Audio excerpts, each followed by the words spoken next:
So welcome guys, कैसे हैं आप लोग। तो मैं लेके आया हूँ आपके लिए आज the nationalist movement in Indo China, जो हमारी हिस्ट्री का सेकंड टॉपिक है। तो हम बहुत ही मजेदार तरीके से इसको पढ़ेंगे। हम देखेंगे कैसे इंडिया और चाइना को इंडिपेंडेंस मिली।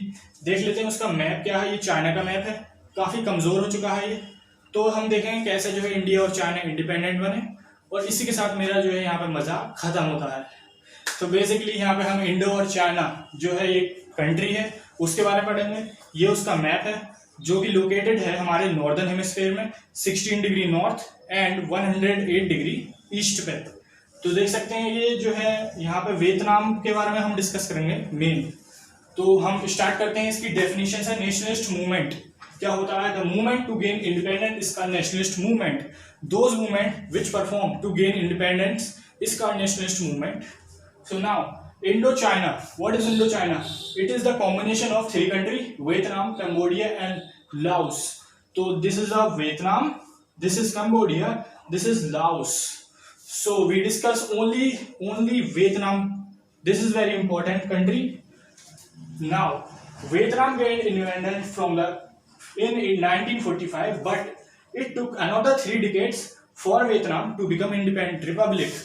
वियतनाम जो है बेसिकली जो है 1945 में ही उसे इंडिपेंडेंट मिली हुई थी, लेकिन जो है उसे जो है रिपब्लिक कब मिला, रिपब्लिक कब उसने अपनी कंट्री में एस्टेब्लिश करा, उसे लग गए 3 decades more to become a republic. Basically उसे 1975 में जो है वो रिपब्लिक बना वियतनाम। ऐसा क्यों हुआ वो हम इस चैप्टर में देखेंगे। तो देखते हैं हम यहाँ पे ही स्टार्ट करते हैं अपना chapter the colonial domination and resistance. तो हम इसमें देखेंगे कैसे जो है कौन सी कंट्री थी जो उस पर डोमिनेट कर रही थी, क्या उसमें बाधाएं आ रही थी, क्या रेजिस्टेंस थी उसकी वियतनाम की। तो देखते हैं France try to reshape the culture of Vietnam through military and economic domination. जो फ्रांस था, हमने पिछले चैप्टर में जो है बेसिकली उसके फ्रांस के बारे में ही पढ़ा था, और इसमें ही हम फ्रांस के बारे में ही देख रहे हैं।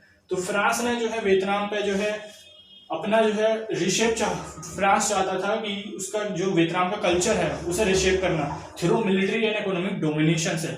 देखते हैं France troop landed in Vietnam in 1858। तो फ्रांस के ट्रूप जो थे, troops this is a group of soldiers. France troop landed on Vietnam in 1858। This is the Vietnam.